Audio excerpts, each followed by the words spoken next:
Good morning, everybody.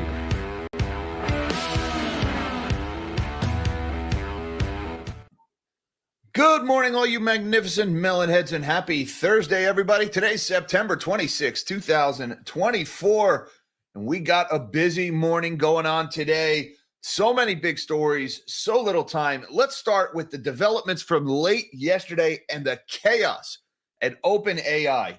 You guys may recall OpenAI has been one gigantic CF, a $100 billion CF, since December of last year when there was a coup among the board of directors and they fired Sam Altman, and then Microsoft comes in and says, we're going to hire Sam and basically the whole company if you get rid of Sam. And so the board of directors lost that battle. Most of them resigned. A couple of them, in particular, Mira Murati, stuck around. Sam came back and basically Microsoft took over the company. It's pretty much what happened. Then we've had a lot of other, we've had some of the other founders have left the company ever since then. Their co-founders, Ilya Sutskever and Jan Leakey, left the company. Everybody's like, what did they see? Are they scared of something, right? It's just been a mess, and Sam Altman's leadership style has been criticized. Well, yesterday, we got the announcement, the sudden and abrupt departure of Chief Technology Officer Mira Murati. She just abruptly announces on Twitter that she's leaving the company. And first of all, no replacement has been named. So this is not a planned move. This is somebody's leaving in a fit. This is not like, we explore our options and we think it's for the best and we're still going to be friends. No, she's like, F this, I'm out of here. And she tells it on Twitter. And she says, I'm creating space for exploration, like as if like, I'm going to go backpacking through Europe and find myself. Or I don't know what she's doing, but she's out of there and she's leaving in a hurry. Several minutes later, we find out that the chief research officer, he's leaving. The VP of research, he's leaving. Why are all these high-level executives in the technology and research role leaving abruptly? And then we find out why.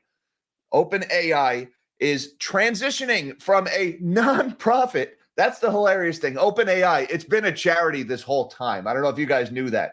There has been a for-profit subsidiary that was majority owned by the nonprofit group, and then Microsoft came in and bought a chunk of that subsidiary. The ownership structure is pretty awkward, but they are transitioning officially from a nonprofit charity to a for-profit company, and Sam Altman is going to get a 7% equity stake in that company. Now we know why everybody is leaving all of a sudden. The company has totally abandoned its original mission for the benefit of humanity and all that bullshit. Did I just say that? Well, I think I may have just got the channel in trouble. But anyway, Sam Altman getting that 7% equity stake. It's important to keep that in mind, guys, because OpenAI is currently in negotiations to raise money at a $150 billion valuation. And so if Sam is getting 7% of the company, that's more than $10 billion worth of shares in OpenAI that Sam Altman is walking away from this nonprofit with. $10 billion bucks. Not bad for a charity gig, huh? I mean, maybe I'm just being overly critical. I mean, lots of people get $10 billion for their charity work, right? Like, I used to do all this charity work for Halloween and everything. Is one of the reasons why I blew out my knee. We used to do this little haunted campground in the woods thing. And I didn't make $10 billion, but everybody had fun. It's practically the same thing. I think. You're not supposed to become a deca-billionaire doing charity work. I'm just throwing that out there. Maybe somebody want to look into what's going on at this company. I mean, they have the NSA director comes on and he's helping Sam run the company, and they're doing all kind of crap with the military and hush-hush, and everybody's leaving in a fit. And he's got this Machiavellian, draconian leadership style that everybody's terrified of. And now they're not a nonprofit and he's a deca-billionaire. But I'm sure everything at OpenAI is totally above board and there's nothing to see here. Move along. What a mess going on at OpenAI. Also going on this morning, shifting gears immediately, Saudi Arabia is said to be preparing to abandon their $100 unofficial price target for a barrel of oil. They're more interested in recapturing market share. They want to bring that production back. Now, a few weeks ago, they delayed the expiration of their production cuts. They left those production cuts in place for 2 additional months. Now they're telling us They're getting rid of those production cuts, that oil production is coming back, even though oil prices are down in the low 70s, or at least they were until yesterday. Now they're back into the high 60s because Saudi Arabia is saying they're getting ready to abandon that $100 target and that they want to bring that production back, that they want to recapture that market share.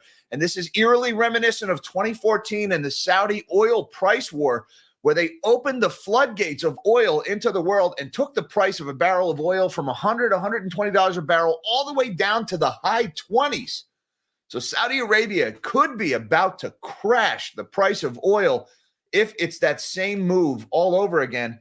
And remember, relations between the Saudis and the U.S. have not exactly been simpatico for the last few years, ever since the whole, we murdered a journalist and hacked his body up into pieces in the Turkish embassy and carried him out in garbage bags. And, America doesn't like our journalists being murdered and hacked up and carried out in garbage bags. That's kind of a big deal for us here in the States. And, well, Mohammed bin Salman, the Saudi crown prince, he wants to do that anyway. And so the relations haven't been so good. Remember the fist bump? Remember that stupid thing? Yeah. So Saudi Arabia may be about to declare war once again on U.S. shale producers. That is a market-moving story. If that's really what's going on here, it just broke a few minutes ago. Shout out to my moderator, Mish, who caught that one at warp speed this morning.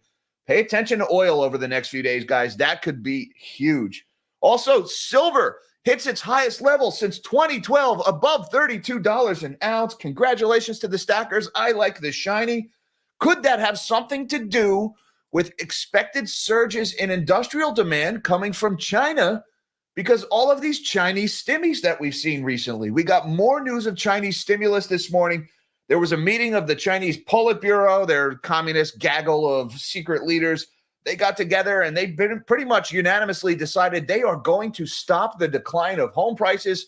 I don't know how you do that beyond financial repression and just helicopter money printing and creating the massive inflation that we had in the United States in the last few years, only this time in China. It looks like that's what China's trying to do here, because we got another stimmy plan announced today, $142 billion capital injection into the Chinese banking system, courtesy of the Chinese finance ministry. They're going to sell some sovereign bonds and they are going to, it's a bank bailout. That's basically what it is. A capital injection is like, here's some money, banks.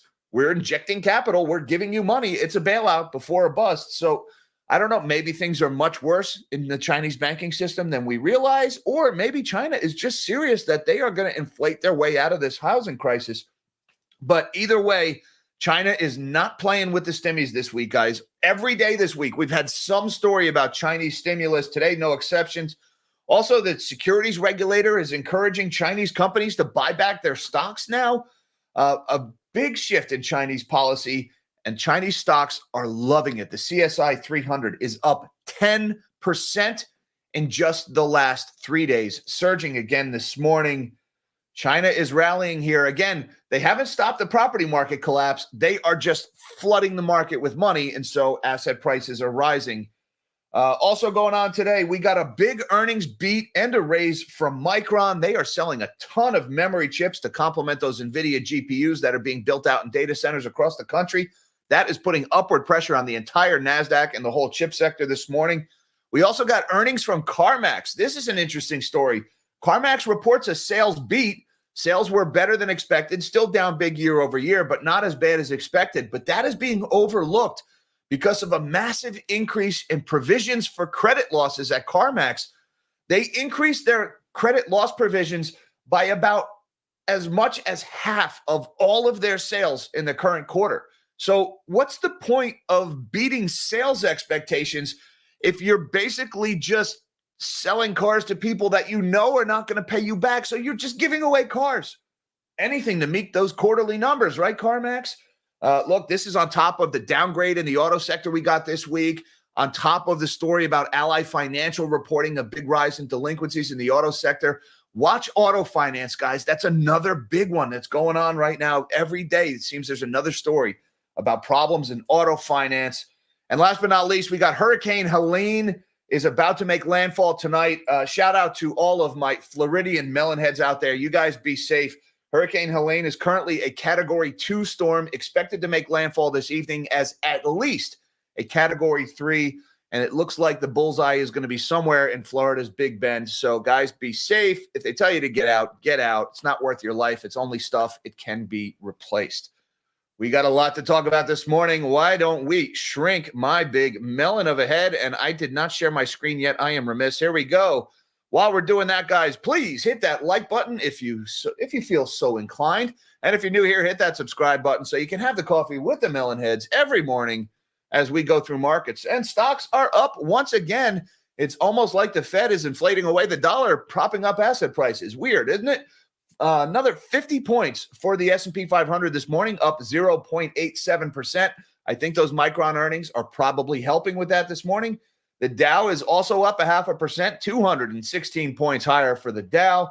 And the NASDAQ leading the way higher, 338 points. This is the semi-sector is carrying the NASDAQ this morning, up 1.7%. Number go up day in, day out. We've also got a slightly weaker dollar this morning, down 2 basis points at 100.89 on the Dixie. Looking over at the bond market, we have got long-term yields are modestly higher, at least in the middle of the curve. We finally got some red on the ultra long end there. The 30-year Treasury, 4.13, finally down a little bit, down 0.5 of 1 point this morning. The 10 years at 3.786, basically unchanged. The 2-year, meanwhile, is up at 3.584%. That's up 3 basis points this morning. And the 1 month is even up 2 points here at 4.71. So not a lot of movement going on in the bond market this morning. Now, commodities is a different story. We got a lot of commodities to talk about this morning. First of all, gold, a new record, $2,663 for spot gold. By the way, check out December gold futures very briefly this morning, breaking $2,700. Gold is adding, what, $100 a month? Pretty much for the year here. Gold is rallying like crazy, and it's still the quietest monster rally I've ever seen in gold. There's no enthusiasm out there. It's nothing like 2020 and 2021, guys. And that tells me gold could go higher here. Are we going to be seeing $3,000 gold by the end of the year? We're currently on pace for that. That might be ambitious, but if this current rally continues for 3 more months, we might see $3,000 gold. Also, check out my favorite of the shinies, spot silver, $31.93. We were very briefly above that $32 mark today, and then silver prices in the last hour or so started falling. Apparently, Mr. Slammy has had enough. We were as high as $32.71 this morning. We're right now back to $31.89, up just 7 cents. We were up over 80 cents at one point today, but still 0.25% higher. We've got copper is up another 2% here. Platinum is up 1.6%. Palladium is up 1.6%. Now look at crude oil, big one here, $67.25, down $2.50 for WTI crude in November futures here. We'll talk more about that Saudi Arabia story in a minute, and even natural gas. Well, natural gas is up a penny here at $2.83. All right, we got some stories about commodities. Let's talk about silver here, all right? And again, this article is about an hour old now, and Mr. Slammy took over in silver. So the current price action silver, not as good as it was looking an hour ago. But silver surges to highest since 2012 as precious metals rally. Silver hit the highest since 2012 as expectations for additional interest rate cuts from the Federal Reserve helped to boost precious metals. It's almost like the Fed is just inflating away the spending power of our currency. Isn't that weird? The white metal climbed as much as 2.5% to $32.61 an ounce on Thursday, extending this year's gain to 37%. It came during a broad rally for precious metals, with gold hitting another record. Silver is one of the year's best performing major commodities as the Fed's pivot towards easier policy last week and the prospect of additional rate cuts benefit the non-yielding metals. Gains have been supported by the possibility of increased industrial use as China moves to boost its economy, while flows into silver-backed exchange-traded funds have shown signs of picking up. So silver, it was looking really good this morning. We got a little bit of a slammy here going on. Now, we went as high as 32.72 at one point this morning. Let's zoom in a little bit. This red line there, I moved that one up. That represents the high from back in May. We were way above that this morning until Mr. Slammy took over. Let's set this more to like a 1 minute candle so you can see. Yeah, it was right on cue, 9 o'clock. Silver price started dropping here. Dropped pretty hard. Actually, started around 740. We started to decline, caught a little bounce, heading lower here. So silver, though, considering the rally we've had in the last couple of days, I like the shiny. Still looking pretty good here. Nothing goes up in a straight line forever. Now let's talk about oil here. Saudi Arabia ready to abandon $100 crude target to take back market share. This could be the biggest story in the world today. If this is what I think it is, this is freaking huge, guys. Now, the OpenAI story, that's getting all the headlines, and I understand that's a very entertaining story, and the $16 trillion stock bubble. But if the price of oil is about to crash, guys, this is going to be very big, especially here in the States. Shale oil has become a very big industry in the United States. Saudi Arabia is ready to abandon its unofficial price target of $100 a barrel for crude as it prepares to increase output in a sign that the kingdom is resigned to a period of lower oil prices, according to people familiar with the country's thinking. The world's largest oil exporter and 7 other members of the OPEC Plus producer group have been due to unwind long-standing production cuts from the start of October, but a 2-month delay sparked speculation over whether the group would ever be able to raise output, with the price of Brent crude, the international benchmark, briefly dropping below $70 this month to its lowest since December of 2021. However, officials in the kingdom are committed to bringing back that production as planned on December 1st, even if it leads to a prolonged period of lower prices. This is a big deal, guys. That Libyan oil production, it's going to come back. It looks like that Saudi production is going to come back. The Russians have wanted higher production numbers all along because they're trying to finance the war in Ukraine. And Saudi Arabia has been very hesitant to bring back those production numbers. The Saudis have really been the driving force in these production cuts, trying to keep that $100 price target because that's very important to balancing their budget. But it looks like that is about to give way here. Saudi Arabia needs an oil price of close to $100 a barrel to balance its budget, according to the IMF, as Crown Prince Mohammed bin Salman seeks to fund a series of mega projects at the heart of an ambitious economic reform program. Remember, Saudi Arabia, they're trying to build that 100-mile-long line city. What's it called? Like Neom or something? It's like the world's biggest boondoggle, embezzlement, side hustle, whatever you want to call it. It's a unbelievably stupid project that is destined to fail catastrophically. Saudi Arabia needs higher oil prices to finance that stupid construction project. Well, they appear to be throwing in the towel on those higher prices. However, the kingdom has decided it is not willing to continue ceding market share to other producers. The people said that's huge. Ceding market share to other producers. They are talking about U.S. shale oil production there. It also believes it has enough alternative funding options, i.e. U.S. treasuries, to weather a period of lower prices, such as tapping foreign exchange reserves or issuing sovereign debt, they added. A decade ago, Saudi Arabia bought the $100 a barrel oil era to a close, increasing output as prices fell in 2014 in an effort to thwart the rapid emergence of the U.S. shale industry. There's so many moving parts in this story, guys. Where do we start? First of all, a decline in oil prices. If we see a huge drop in oil from $70 back down into like the 40s or maybe even the 30s and the 20s like we saw in the teens, well, that would bring CPI inflation numbers way, way down. It would also probably add to U.S. unemployment because there's a lot of shale oil producers, tens of thousands, hundreds of thousands of people work in the oil space in the U.S., and our producers are not profitable at those price levels. So it could lead to higher employment, lower inflation. It could also stress the bond market. If the Saudis are forced to start selling their foreign reserves, most of which is held in U.S. treasuries, well, they would be selling those U.S. treasuries, putting pricing pressure on those, driving U.S. borrowing costs higher. So this could touch the bond market as well. If this is 2014 all over again, that's a big if. I don't want to be too excited here, but we could be looking at sharply lower oil prices in the future. And look, oil is reacting this morning. Look at that big red candle we got here, $67.19. Since when does oil price crash $2.50 right as a Category 3 hurricane is about to hit the Gulf? When does that ever happen? Well, it happens now. Oil has had a rough couple of weeks here since mid-September. Price has fallen from about $72 a barrel back down into the high 70s. Not looking so good for the oil price chart. Also, guys, yesterday we got a super chat from Water168 who was asking about the natural gas chart. It's not something I follow as closely, so I took a look at the natural gas chart. Natural gas, the opposite of oil, has actually had a pretty good run since the beginning of August here. I think maybe you had a little bit of disruption from the hurricane, played a role there. We also talked yesterday about the switching from diesel to LNG in China for some of their big trucks.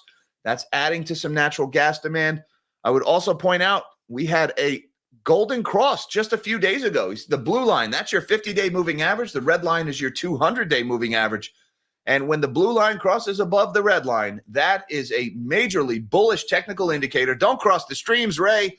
And you can see natural gas prices have rallied ever since then. So if I had to guess, looking at the natty gas chart, I'd say watch this level over here from back in June, which is right around $3 per million BTUs. That is the next resistance level for natural gas futures. Will we blow through that or won't we? Only time will tell. If oil prices are really set to crash, like the Saudi story is suggesting, that's obviously going to put some downward pressure on natural gas, but not as much. Natural gas, since the U.S. entered the LNG market, it moves somewhat independent of oil now. Emphasis somewhat. The one still exerts pressure on the other and vice versa, but they're not as closely tied as they used to be thanks to the U.S. LNG industry. And once again, on the oil and energy markets, guys, keep an eye on this story. This is Hurricane Helene's projected path here, currently where it was as of 7 a.m. It's currently a Category 2. It's going to strengthen to at least a Category 3 before it makes landfall in Big Bend tonight. So, guys, be careful if you're in the Florida area.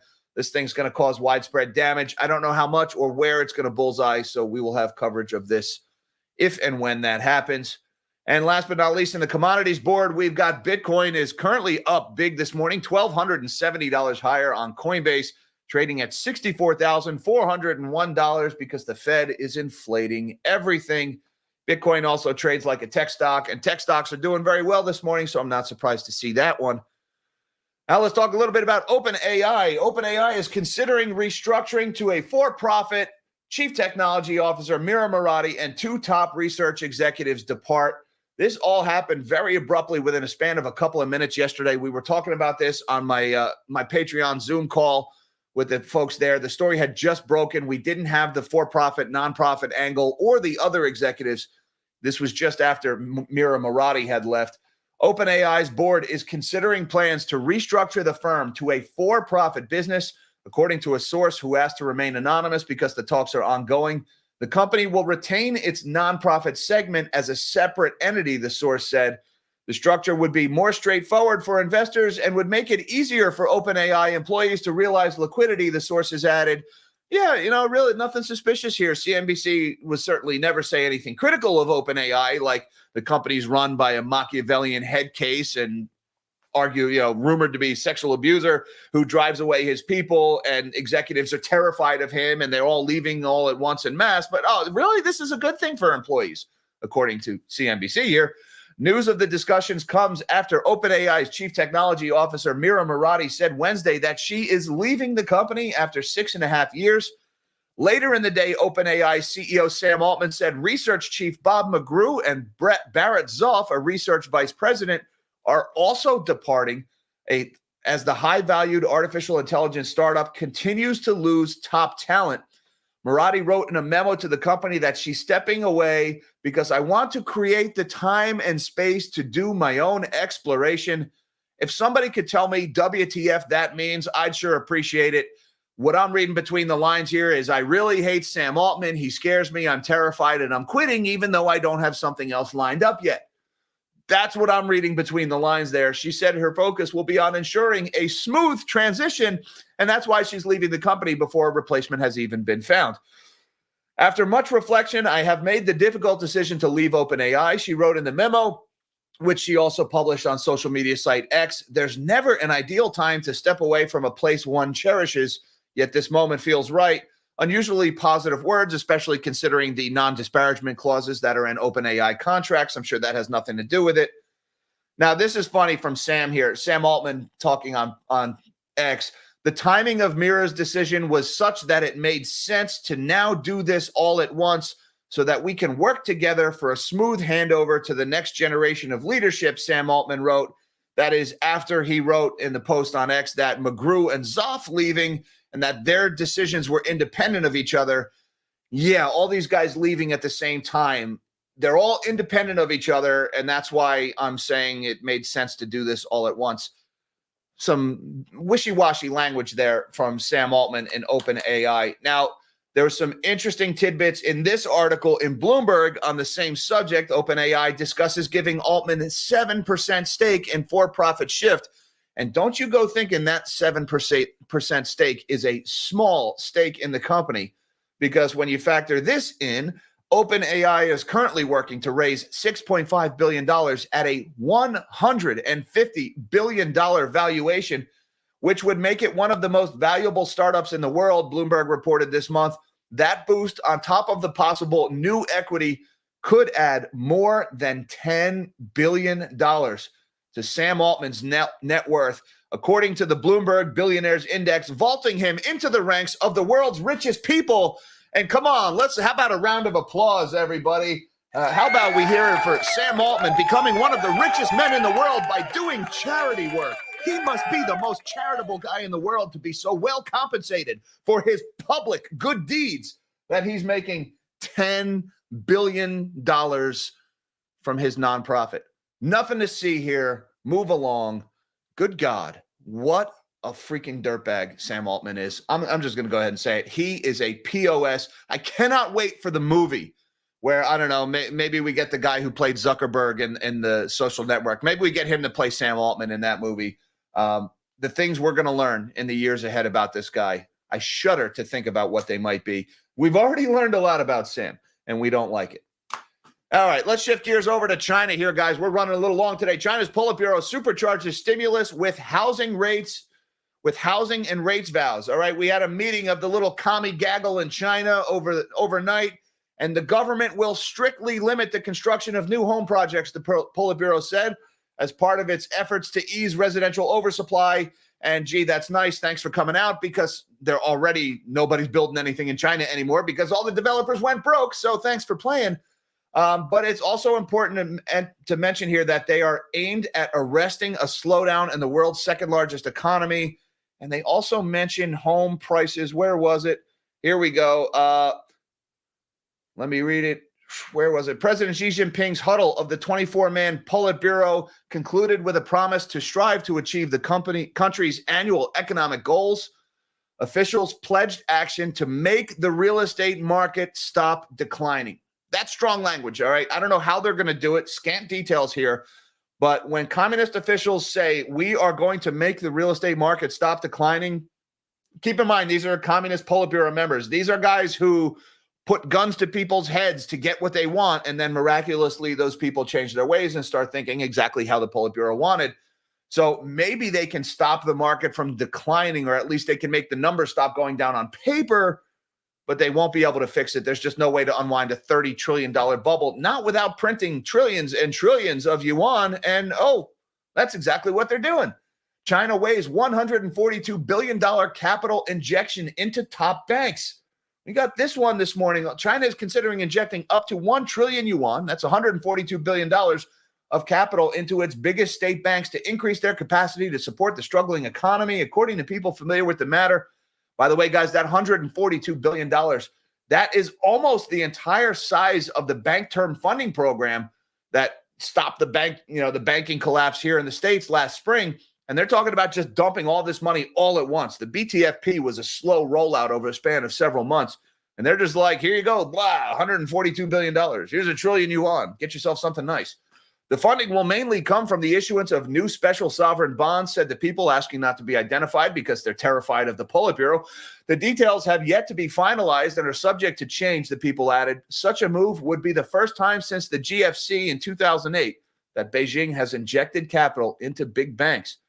We're looking at a bank bailout in China. Also, we got this one from Walter Bloomberg. This is basically a copy-paste job from a Bloomberg terminal somewhere. China's securities regulator will encourage firms to repurchase shares.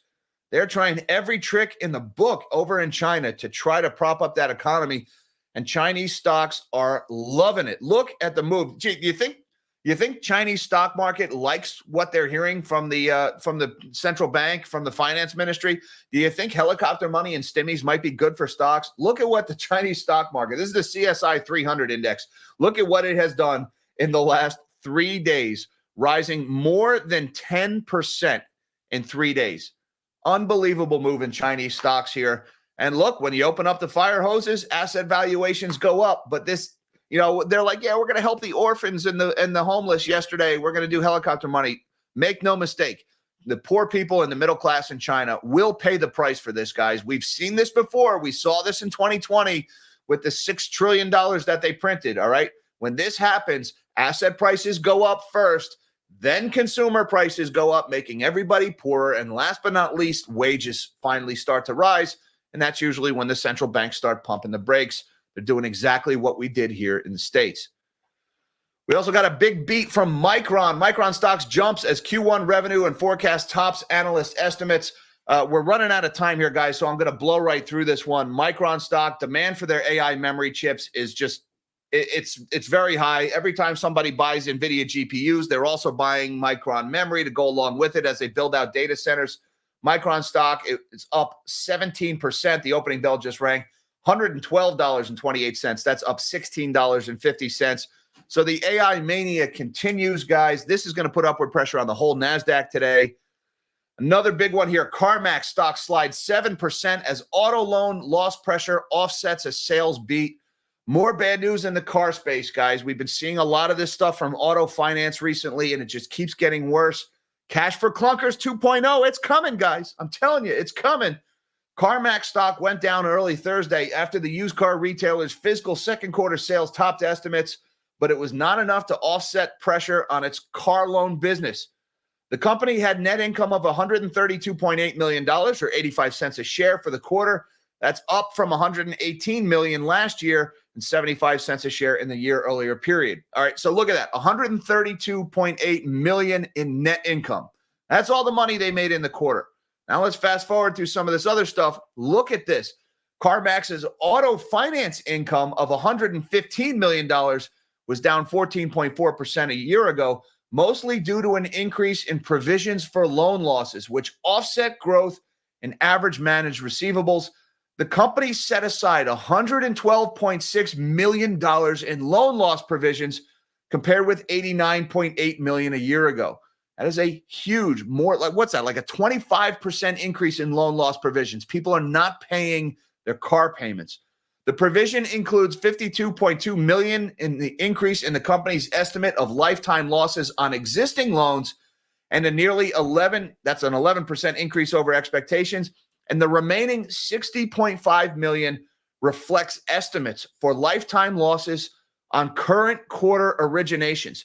That's the thing that really blew me away. All right. Besides the size of those, all right, they made $132 million in the whole quarter. $132 million. And they're saying $60.5 million of loan loss provisions for loans that were originated in the current quarter. So they're basically saying here 60 million out of 132. They're saying almost half of the people we just sold cars to this quarter won't pay us back. That's unbelievable. They're basically giving away half of their cars for free. Anything to make those quarterly numbers. The market can sniff it out here. Oh my God, I cannot believe this. CarMax stock is up. What? This stock was down 7% a few minutes ago. The opening bell rang.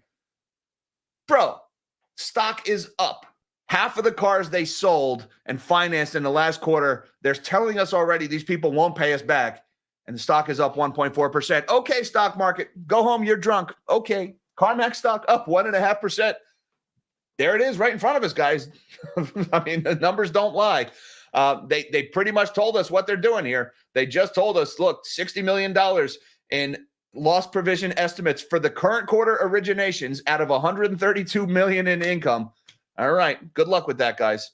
I hope that people who aren't going to pay you back are enjoying their cars. Good luck repoing all those things. What a freaking mess.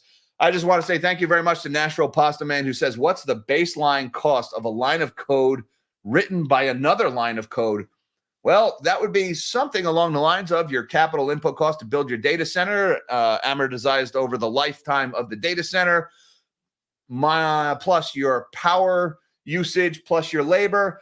I don't really know what the baseline cost of a line of code is written by another line of code, but I do know that there is still not a single profitable AI company anywhere in the world. All right. The only people making money off of AI are the data centers and the people making the hardware. The people using the data centers, renting the data centers, are not yet making money. So while I can't give you a number, Pasta Man, I can tell you that the cost of that line of code written by another line of code is more expensive than the revenue generated from it because they're all losing money. Even OpenAI losing money, even though Sam Altman is about to get $10 billion for his charity work.